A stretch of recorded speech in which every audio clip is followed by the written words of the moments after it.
I cannot describe to you how I feel right now. What I am experiencing is so detached from the normal. I'm almost convinced I've finally gone insane. Almost. My wife, B, died during childbirth. She was gorgeous, funny, intelligent, stubborn.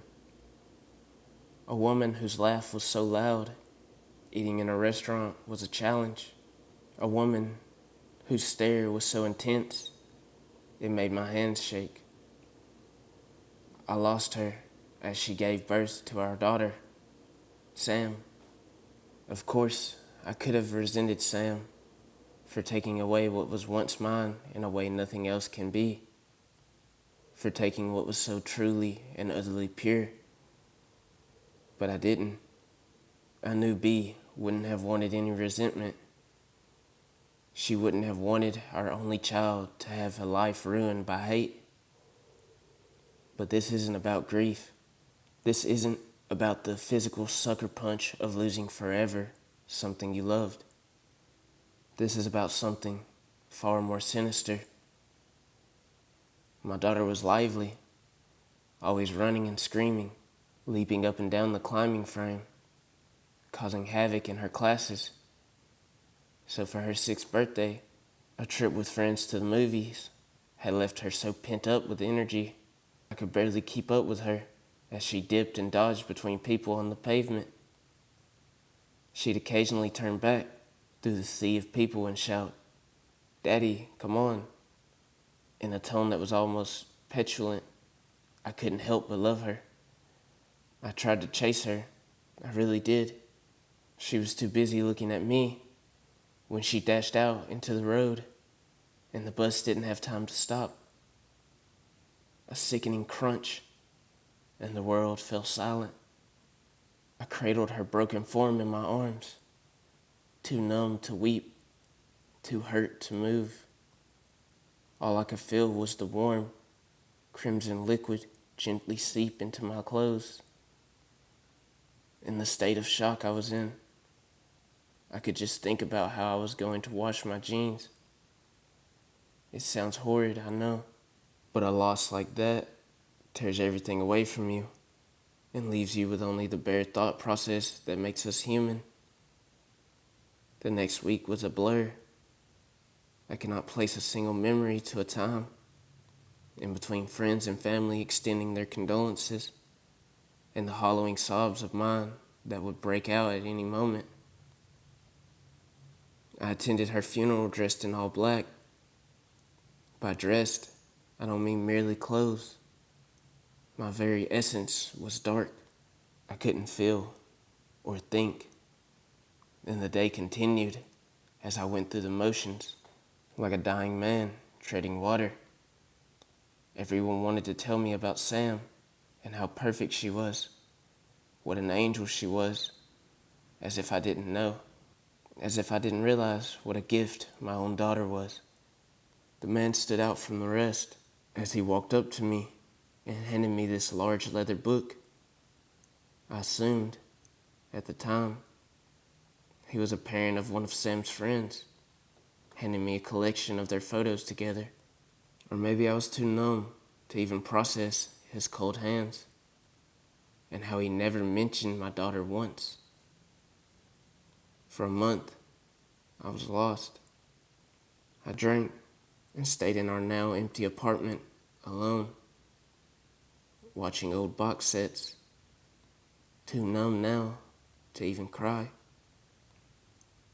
It was only when my sister arrived, when she held my hand and talked to me, that I began to come out of my shell. She'd sit and listen to the most inane things I said and gently coax me out of my depression.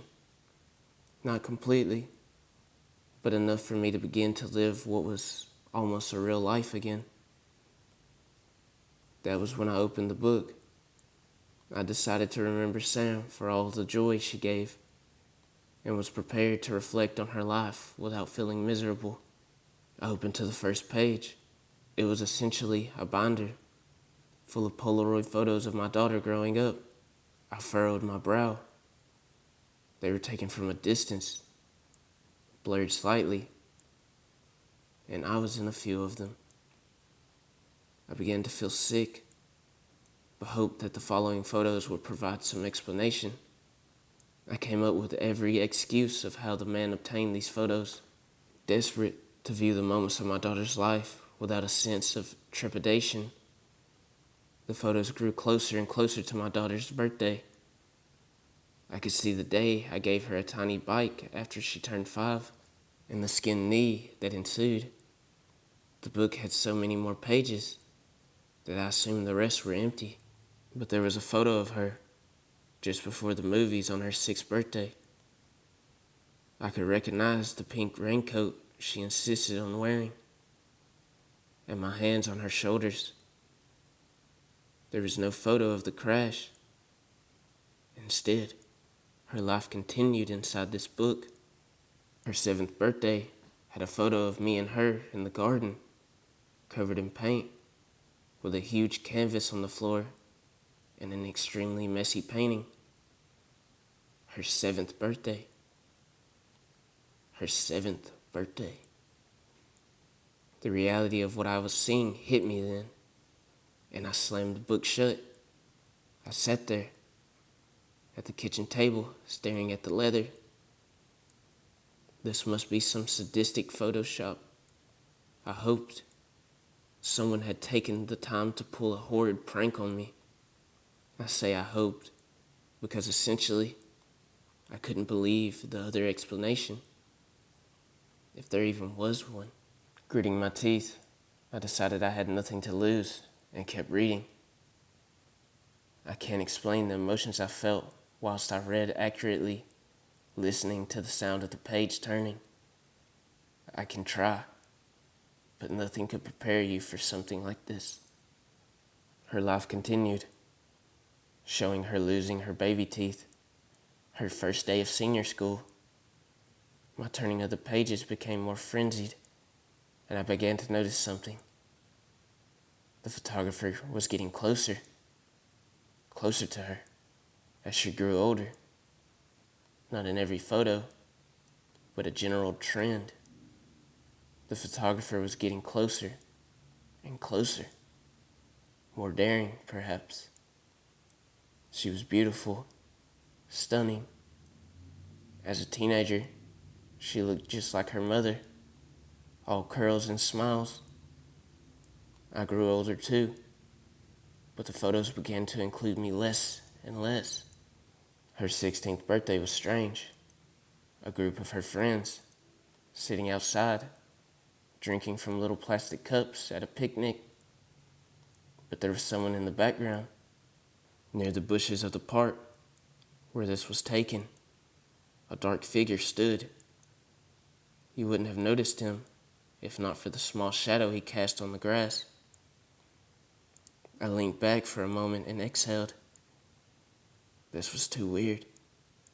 I'd been so caught up in watching my little girl grow up, I hadn't thought about how this would end. Moments like this are so utterly surreal that sometimes you remove yourself from them. I almost felt like I was watching myself read these, like this was a dream or a program on the television. I continued. The dark figure became more and more present in each photograph. I could almost make out features. His presence was towering, and as I turned the page, I expected to see him disappear, but instead, as the photographs grew closer to her 18th, she was no longer somewhere I recognized. Each birthday was marked by a caption underneath the Polaroid saying, "Another year." Instead, the photos were of her in a dimly lit house, her face contorted by fear, striking all sorts of weird poses. Sometimes she would be dressed like an ancient queen, or she would be dressed like a maid scrubbing the floors. The figure was even closer now. His legs or his arms would appear in each and every one. No matter how she was dressed in every photo, her face had this desperately pained expression. It killed me. There were bruises on her face. She looked thin, ill even. I couldn't do it. This was sick, properly sick. My girl. I soldiered on. The last photo I looked at before I slammed the book shut and swore to never, ever look at it again was of her 18th. The caption underneath read, "At last," in sloppy writing. She was looking straight at the camera, crying. She was on her knees, dressed in a black evening dress, with an apple in her mouth and her hands bound behind her back. Her makeup was ruined by her tears. It was as if she was pleading me, begging me to help, but I couldn't. I closed the book and left the room, my whole body convulsing with sobs. I couldn't call the police, of course. She was dead. The thing that keeps me up at night isn't the content of what I saw. It's that there were so many pages left.